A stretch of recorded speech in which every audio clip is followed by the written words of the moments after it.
旅馆房间刚好看得到长春的日出，楼下就是长春火车站。天才刚亮，已经非常忙碌，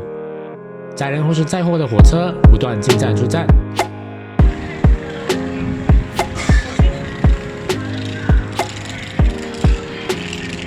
今天我们继续北上，目的地是哈尔滨，距离是280公里，从长春坐高铁1个小时就到了。哈尔滨是中国东北 T 字形铁路网中间的这一站，火车的东南西路3个方向都在这里汇聚。这段铁路是沙皇时代的俄罗斯开始建的，因为俄罗斯在西边的出海口很被动，所有的海路都可以随时被其他国家切断封锁，因此俄罗斯往东扩张，最终在中国国力衰落的时候，从大清手里拿下了中国东北太平洋的海岸线，从此他们就有了可靠的出海口，可以出到太平洋，然后再发展铁路去连接，因此就有了这一部分的铁路。中国东北的几个主要城市几乎都是在这样的历史背景下建立起来。各位旅客，哈尔滨站到了，下车旅客说10点开车，11点15分就到了。哈尔滨站，当地人叫做哈站，这是出租车师傅教的。从哈站出来去中央大街，当时只能坐出租车，因为2019年那时候还没有地铁，到中央大街的地铁是2021年9月份开的。这条路线的中央大街站再往前3个站就是哈尔滨冰雪大世界，也就是冰雕展的地点啦。所以以后大家来到哈尔滨住中央大街也是很方便的。我们来的时候是3月初，晚上也才7度，冰雕早就融化了。所以我去了另一个我认为更重要的博物馆，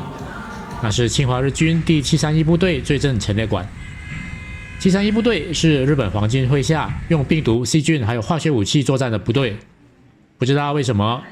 80年代长大的我从小就知道731部队这件事，依稀记得是有香港电影提到过这个题材。80到90年代的香港电影还有许多抗日和二战的题材，所以在90年代马来西亚的公共电视台经常都会播放这些当年的日本电影，其中印象最深刻的是杨紫琼主演的《中华战士》，所以有可能是这部电影里面有提到过731吧。不过我并不知道原来731部队的大本营就在哈尔滨，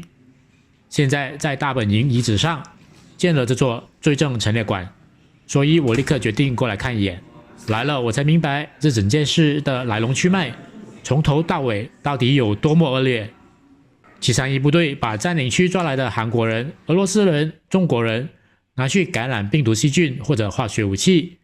先研究感染后的症状，接着这些被感染的人如果还有一口气，就拿来研究解药，如果解药有效，被感染者痊愈的话，那就重复使用，直到丢命为止，也就是把活生生的普通人当成实验品来使用，只要活着就重复使用，用到极限，没有呼吸了就丢到焚化炉里烧掉，还有更害人的各种活体解剖，不用麻醉药直接切，其中包括孕妇。再不然就是把活人放在室外零下几十度的极低温，去测试人体的变化。这些普通人都是在极度的惊恐、痛苦还有绝望的心情下，眼睁睁地看着自己被一群日本人当作实验品，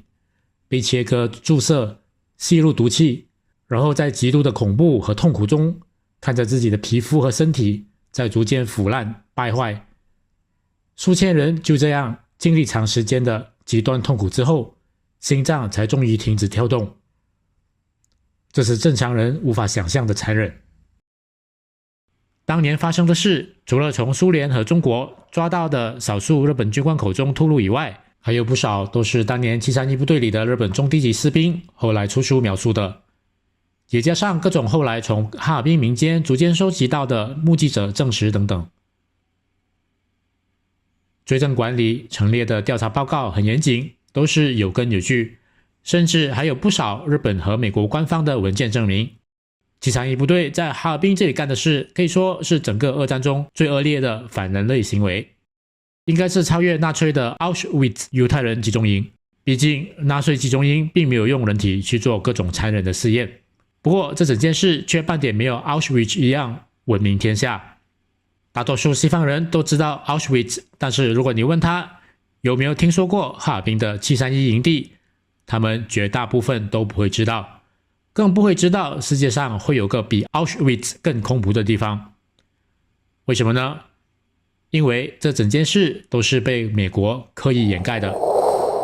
甚至在1946年到48年美军主导的东京战犯审判庭上，也只被提到过一次。虽然当时法庭上的众人有追问，但是美军代表刻意回避，并且后来就绝对不再提起。美国1945年占领了日本以后，要求日军把731部队的所有研究成果交给美军。日军提出的条件就是整个731部队的事件完全保密。虽然滥杀无辜、残忍屠杀的行为极度恶劣，绝对是最邪恶、最恐怖的战争罪行，但是美国都必须保证731部队一概人等都不会受审判。美国答应了，并且严格遵守了承诺，因为美军要把这一批研究结果稳稳地拿到手上。731的一切残暴罪行的成果，因此就到了一个叫做 Camp Detrick 的地方。Camp Detrick 是1943年成军的美国陆军生物武器实验室的所在地，所以731部队交换来的一切成果就来到了这里。这个 Camp Detrick 实验室后来扩张，今天叫做 Fort Detrick。今年2023年就是这座生物武器实验室成立80周年。80年以来一直都在这个位置，只是扩张的越来越大。2019年8月5日，这里的致命病毒研究部曾经紧急关闭。官方说法是紧急关闭并非出了泄漏意外，而是因为危险用品弃置手续违反了操作规范。不过半个月前的2019年7月11日， Fort Detrick 南边1个小时车程的老人院，老人们突然集体感染了来历不明的肺炎，最终导致3人死亡，18人入院。A mysterious respiratory illness has hit a second assisted living facility in Fairfax County. The county health department says 25 people have gotten sick at the Heatherwood retirement community in Burke. Now, no one there has died, and health officials say there is no direct link to the mystery illness that is causing people to get sick both at Green Spring nursing home facility in Springfield, where 3 people died. 63 people were sick there. 19 employees have reported symptoms too. The county health department says they haven't found the cause just yet, and the truth is they may never be able to do that. 先是老人集体感染不明肺炎，接着 Fort Detrick 的生物武器实验室就被紧急关闭。这两件事到底有没有关联呢？没有人会知道。这座731追证陈列馆离开市区有20多公里，今天是有地铁可以直接到的，但是当时我得坐计程车去。陈列馆本身的设计和呈现方式都策划得特别好，因此特别推荐大家务必去看一下，认识一下这件发生在哈尔滨，但是却明显被世界主流媒体淡化的美国和日本之间的邪恶交易。不要让那些丧尽天良的日本科学家和美国以自己利益为最高标准的所谓普世标准被漂漂亮亮的掩盖，不要让那些被残忍的害死的各国人民死得不明不白。参观完了肃穆的731大本营，我回到了中央大街。中央大街是旅客必到的一条步行街商圈，街两旁的建筑物都有欧洲风情。我们住的旅馆锦江之星就在大街路口处，外形也是一座老欧式建筑。这里晚上开灯以后会很漂亮，所以晚餐时分来这里会很合适。晚餐选择可以是中式或者西式。西式我们去的是塔道斯餐厅，是一家创始于1901年的西餐厅，里面陈设像一个俄式的老房子。我们点的2人套餐520块钱，有乌克兰红菜汤、鹅肝酱、沙拉、关焖虾仁、煎银鳕鱼、战斧牛排，还有面包和蛋糕，食物很美味，值得推荐。不过就是东北人分量，所以其实我们2个人点1人份就可以啦。战斧牛排也跟之前的北京烤鸭一样，吃不完的打包带走。走着走着遇到打扫卫生的老人，就给了他。中餐的话就必须尝尝锅包肉了。锅包肉是哈尔滨一道家喻户晓的家常菜。我们光顾的中餐馆叫做老厨家，据说就是锅包肉的创始人后代所开的店，所以锅包肉必须要尝一尝。店里还有其他的中西特色菜，味道都很不错。来到中央大街可以试试。还有另一个不可错过的好东西，那就必须是马迭尔冰棍啦。这也是在哈尔滨创始的美食。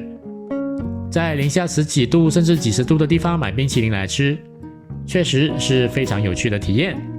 而且马迭尔冰棍是真的好吃，所以大家记得一定要尝尝。当时是一根5块钱，现在不知道多少钱了呢。